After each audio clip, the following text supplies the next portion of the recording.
I've been keeping my eye on this new 40K Rogue Trader game that's supposed to be coming out soon, and it looks decent, but I had worries about it being woke.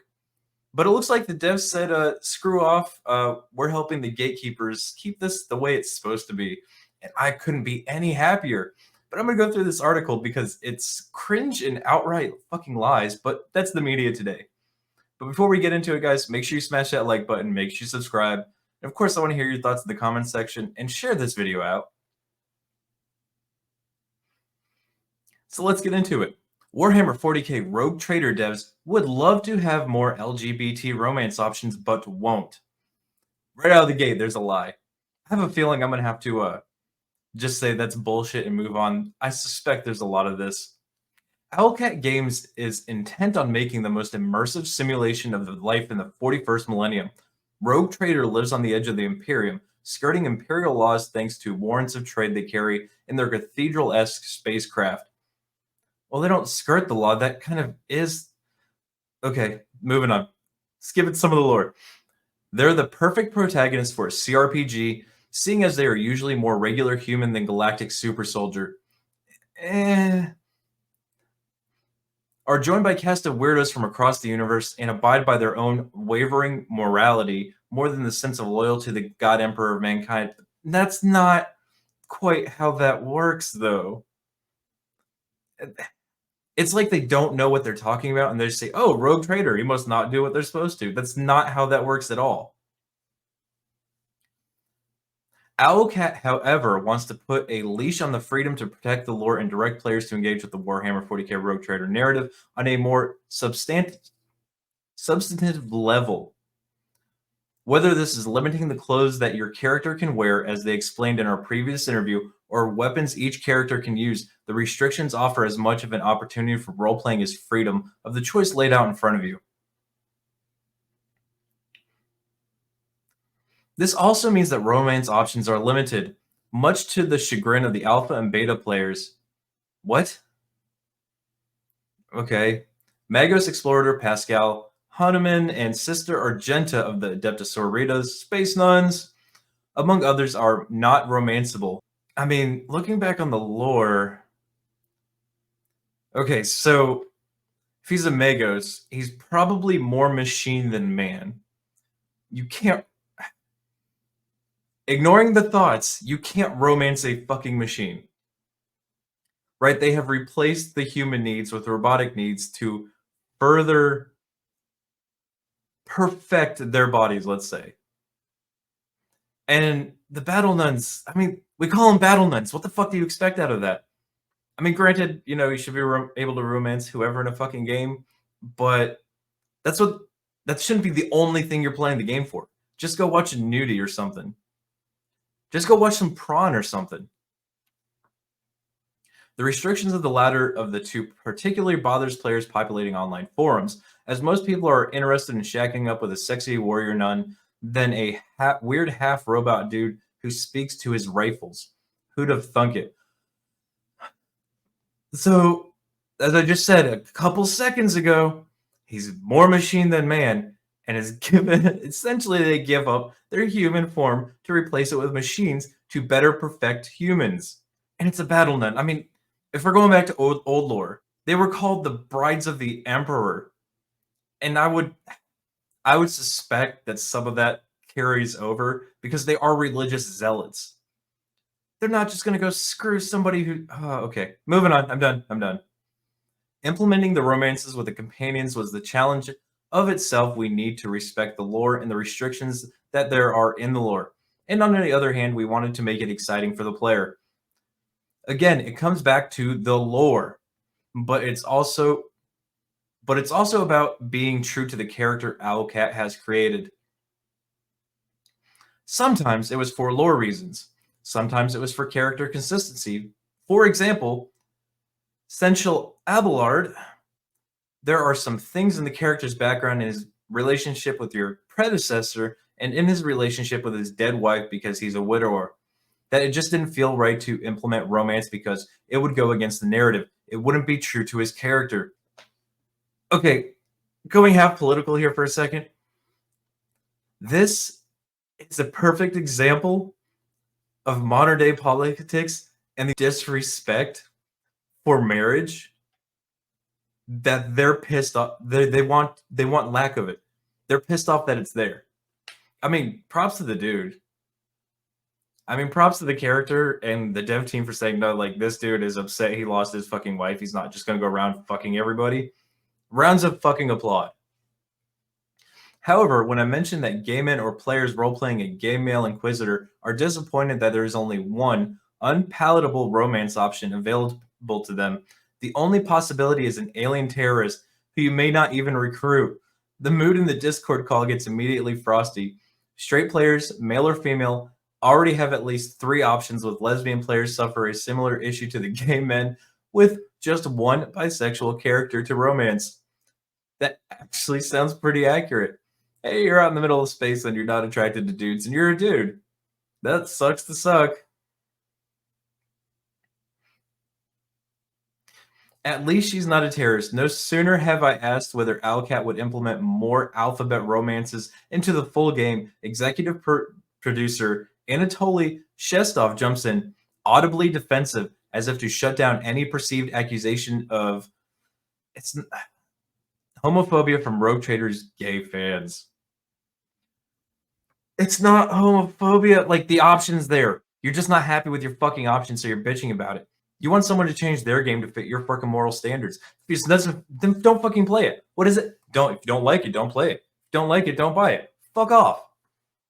It's not about alphabet options, he says. It's about the narrative, the whole picture that we envision and want to elaborate on. We didn't see the romance as an option to point out any such aspect. We see any romance as our way to elaborate on the stories in the most personal way. I want. I'm. So that's it. They're essentially saying that it's not about the gameplay. They just want gay sex. That's essentially what they're bitching about. They don't care about the game. They don't care about the lore. They don't care about the story. They don't care about any of it other than gay sex. This is why gatekeeping is important. This is why you should gatekeep ferociously. For us internally, it's not the story of the gay person or the straight person. It's a story of Seneschal who lost his wife, or a story of a blood-soaked sociopath who can challenge his own thoughts, or a story of an entire species who can change its own perspective of the world through you. These are the things that we wanted to tell, and we picked the best options to highlight the strength of the story, both in the models, in the portraits, in the voiceovers, in all the aspects. It's not like we have a quota. That's where they're mad. You don't have a quota. No, we want to tell a strong story. We found the best possible in a given budget and time frame option to deliver it. And that's how we ended with the given set of romances.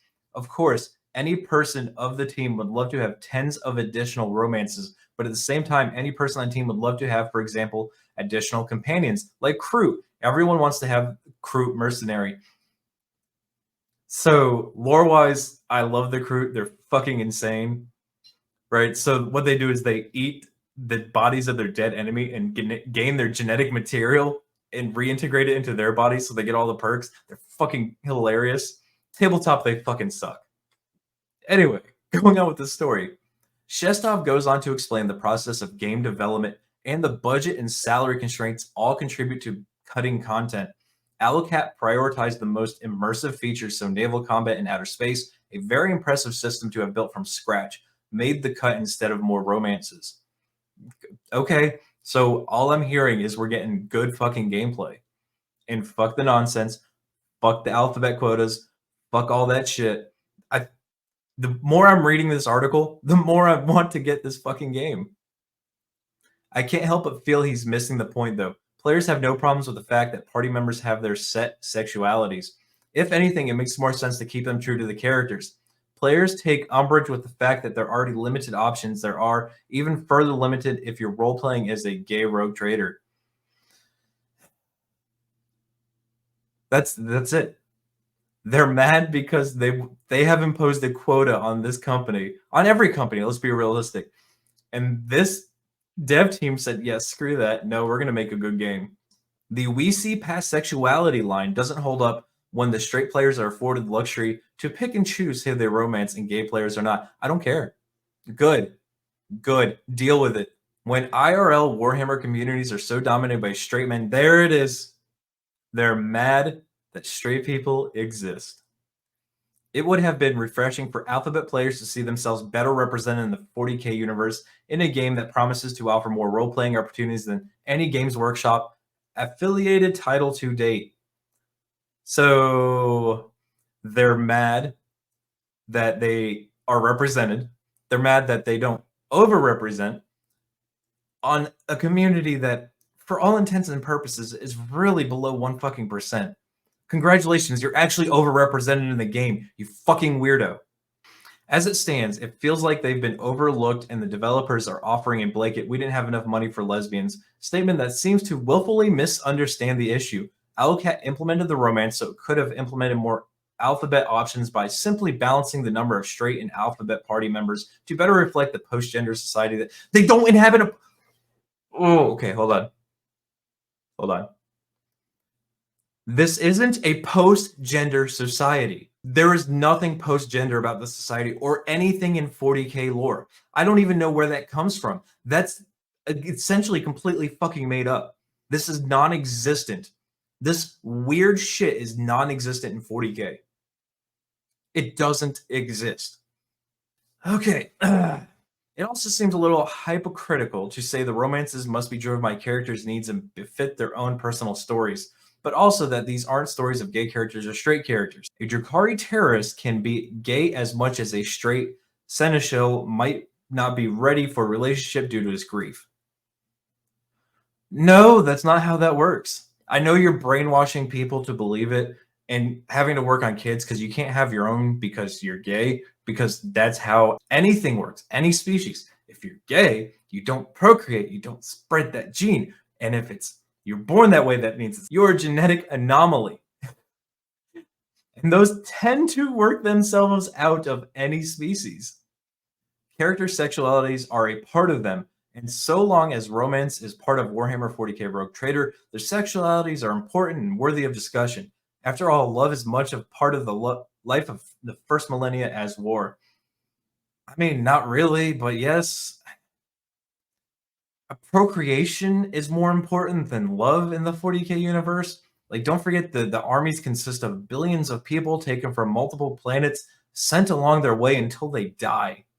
So much in this article that they stated as fact is completely false. But this is why gatekeeping is important, to keep these fucking weirdos out of our hobbies, because all they do is they come in and ruin it, right? And they're trying to do it to 40K, right? We need female space marines. Fuck your female space marines. The Emperor made 20 sons, and they were bad motherfuckers. There are no female space marines. We need more gay people. No, we don't, because it doesn't matter in the 40K universe, because in all actuality, you'd probably end up shot. And I mean, base society, but moving forward, the Imperium is not a fun-loving place. In the 41st millennia, there is only war. There are millions of planets inhabited by humans fighting off endless hordes of Xenos scum and heretics. Let's go down this rabbit hole for just a second. The Emperor needs more bodies to fight in the Imperial Guard. The Astra Militarum now, fucking whatever. Well, if you're gay, you're not reproducing for the Emperor. An Inquisitor might, call an exterminatus, wipe out your entire planet because some of you are gay. Let's be honest about that one. Or the Ministorum might, just crucify you or hang you or flay you alive because you're not reproducing for the Emperor if you're gay. 40K is not a happy place. 40K is not gay. There are no female space marines. Fuck off, you weirdos. But if you're a 40K fan, I want to hear your thoughts in the comments section. And if you're not a 40K weirdo, I mean, I'm sorry for you. But anyways, while you're there, make sure you drop me a like, make sure you're subscribed, share this video out, and until the next one, be easy like Sleazy.